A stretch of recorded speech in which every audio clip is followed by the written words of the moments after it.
bien-aimé, bandeko nyonso onzamba salingolo bolanda biso, tope boyamba biso na nzela ba télévision na bino monde entier partout besoin na biso na Info 16, moment ekoki pour yoka lisusu nini onzambe atindi biso tolobela bino.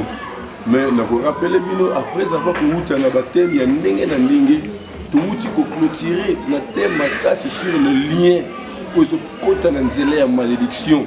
Mais lelo nazo zonga lisusu sima pour na côté ya bino o etali les choses cachées.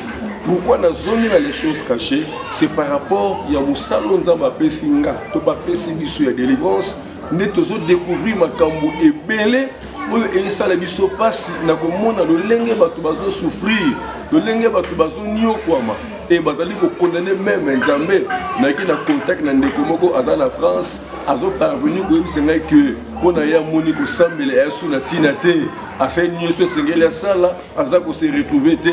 C'est comme si nzambe ayoka kate et na zongi na ba chose cachée pona ko talisa bino ete ata obondelaka o genaka. Mais le plus grand problème ezaka kozana révélation. Bible lobi na Proverbe 29 18, quand tu n'as pas de révélation, le peuple est sans frein. Nde to zobondela pona ko yoka de lobananza. Na pamboli nzambe na nguya yo osalinga faveur na kota na mabota nyonso bandimi ko recevoir ngai na constant nyonso ya monde entier.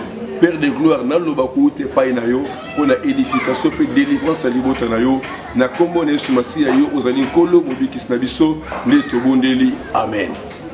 Bien-aimé, pourquoi nazote ya les choses cachées? Nazote ya les choses cachées parce que base de délivrance ya mutu eza na kati na ba choses cachées. Et tozwi thème oyo wapi? Tozwi thème oyo na nzela na Bible na mukanda ya Job chapitre 32 verset 8. Et ce qui n'attendit, n'a commandé que Bible et Bible.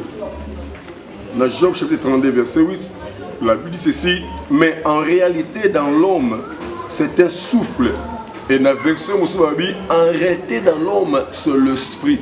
Et Awabi, c'est un souffle, pourquoi? Parce que Moutou Aza et Pavia Pamba.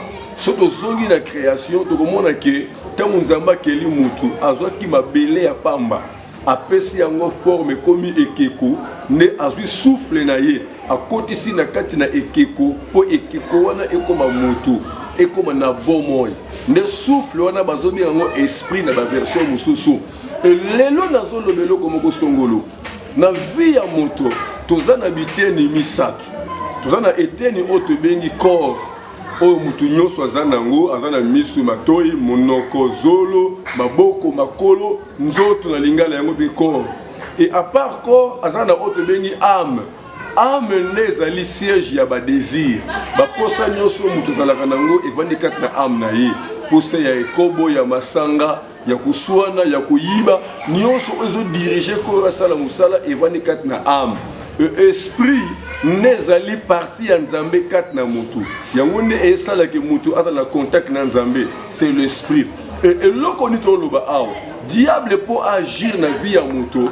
azoya nde ko condamner esprit ya mutu soki esprit aza condamné diable aza capable de kokota kat na mutu pour à diriger âme ya mutu atondisa mabe kat na mutu mais soki esprit ya mutu eza na délivrance esprit ne eko diriger âme ya mutu ndo moni diable azolongola esprit ya mutu atie esprit na ye pour ye abana ko diriger sikoyo mutu gloire à l'Éternel ndenge topesa exemple na mukanda Luc chapitre 13 10 tozomona mwasi oyo azalaki normal atambolaka normal.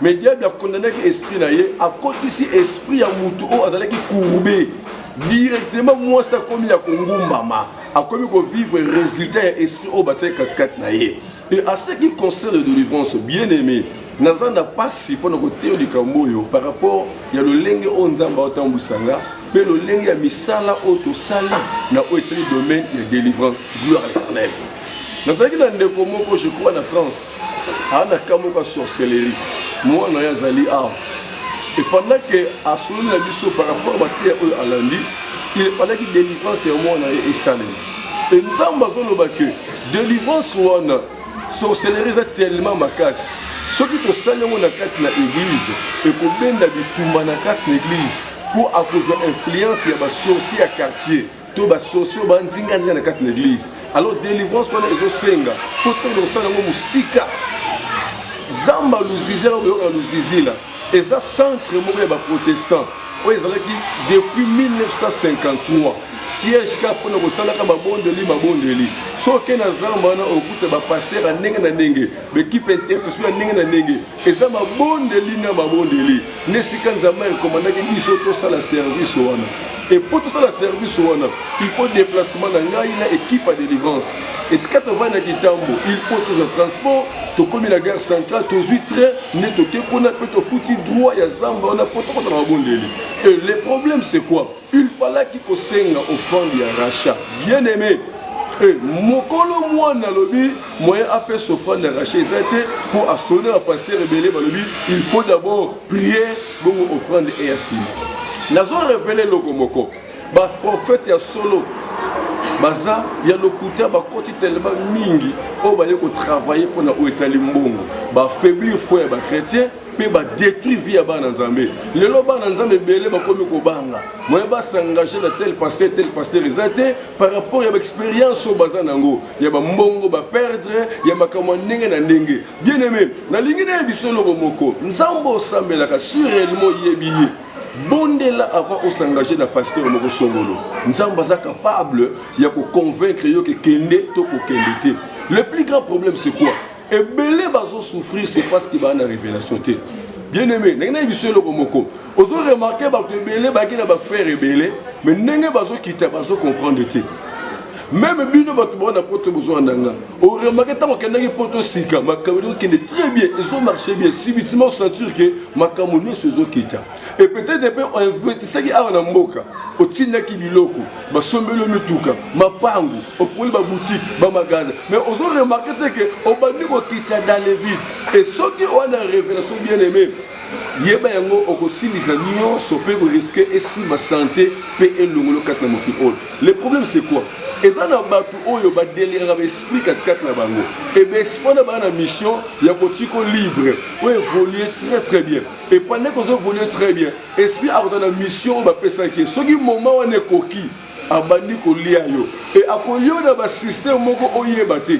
Mais on remarque que ma camion marché tout et tant on le au forcé au fur et à mesure on doit forcer né aux autres qui fait davantage et tant aux autres qui fait davantage et comme ma souci fait complication n'est bien bazo côté pour appeler ça malade azo côté pour aller en autres et nous avons parlé sur bateau belé comme bazo remarqué ma balle belé zo kufa. Non, parlez mingi sur ma soeur. Ma balle est belle aux koufa. Ma soeur, ma soeur, la pona mibali na bango. Ma soeur, ma soeur, loba mingi pona mibali na bango. Même na carte na porte de l'avez remarqué, le bambo que belle, au moins na ma balle est comme très problématique. Or, diable a travaillé mingi katina basi. Azo pesa auto bengi ba mari de nuit.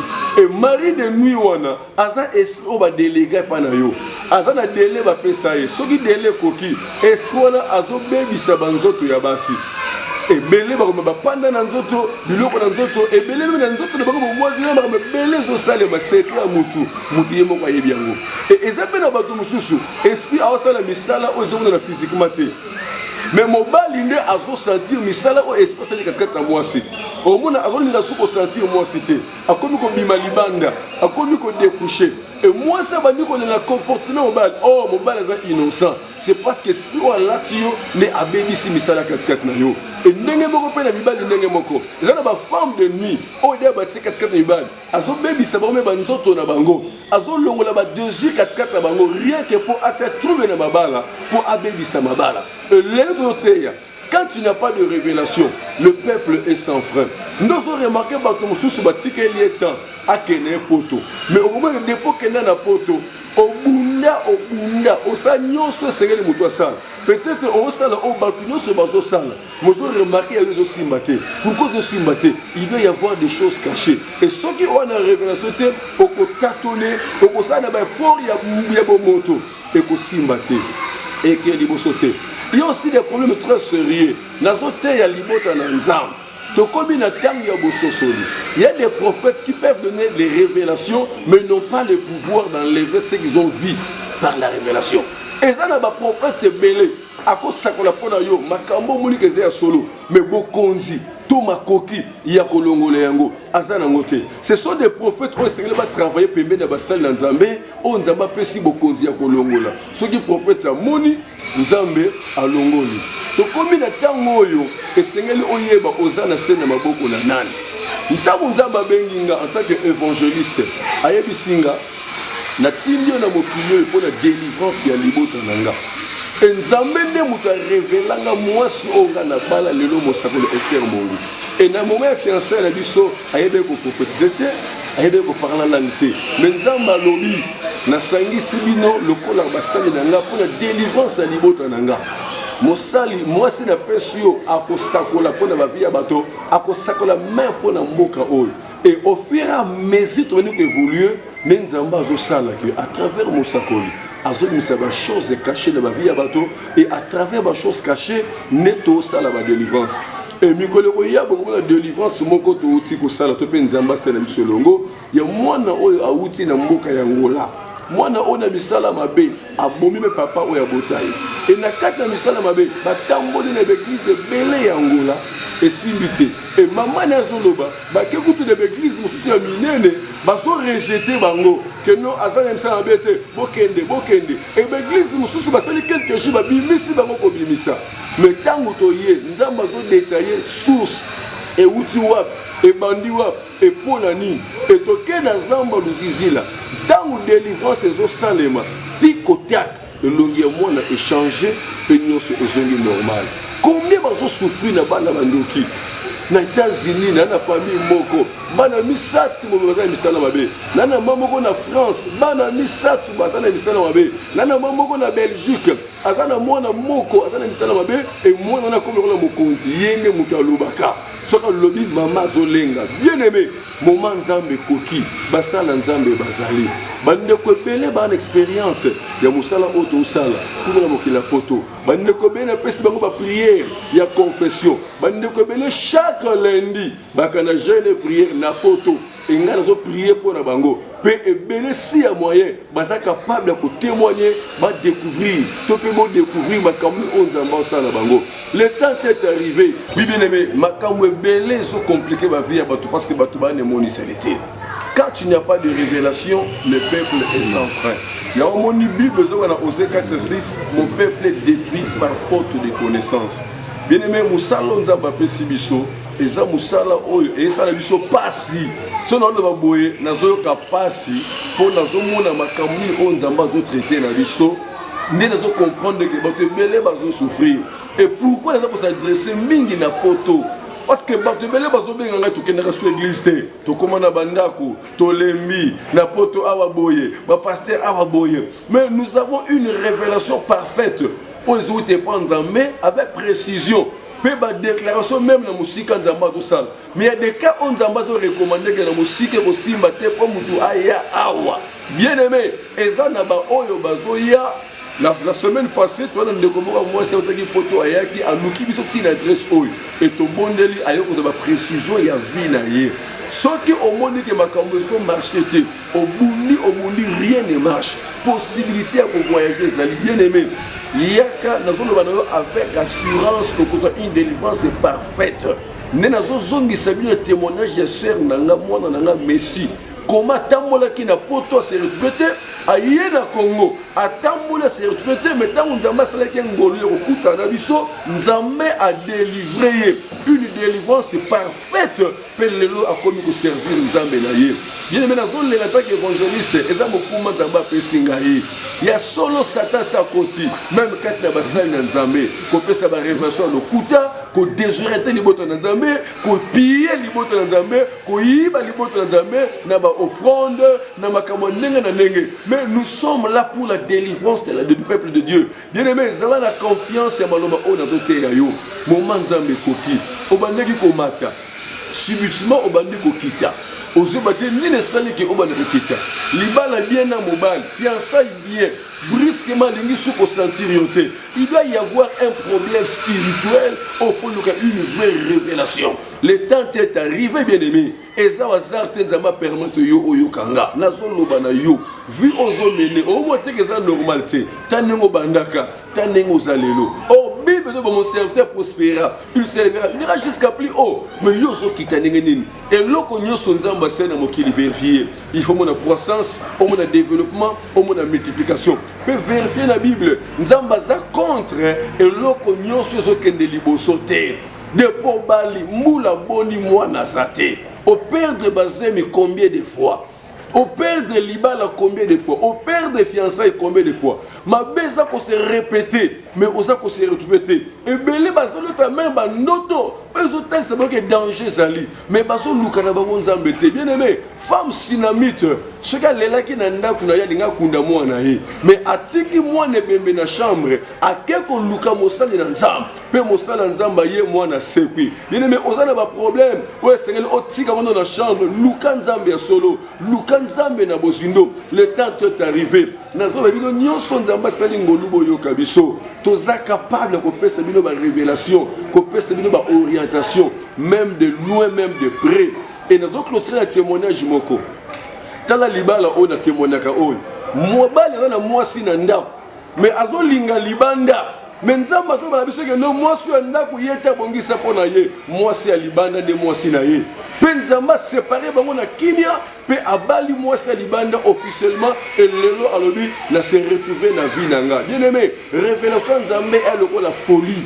Il faut dans mon libre mon sens pour comprendre que oyo nzambe nim to lobelinga et pour na clôturer, pour na kita, la linka na ibisayo, contrôler marche na yo, ba faire na yo, contrôler misa na yo, ba activité na yo, obanda ko voyager, lelo zawapi. Ozana ba monter moko songolo, lelo zawapi. Ozana ba forme moko songolo, lelo zawapi. Obanda ko tinda otinda kasute pona nini oyo tinda ezo voler ndenge nini diable azo sana mayele mabe kote muto yebate mais azolia bato bazo sutuka ke bazo marcheter mais ba croiser les bras bien aimé luka nzambe na bozindo nzamba ko révéler ba choses cachées et na nzela ko délivrance bien aimé oza capable de ko retrouver nyonso oyo bongisaki ozolanda pasteur évangéliste Ernest Mungu oyo wapi azali visionnaire tepe mokambi na église évangélique béni de Dieu église de Zwami na RDC na commune ya Kintambo na arena biso maison Mungu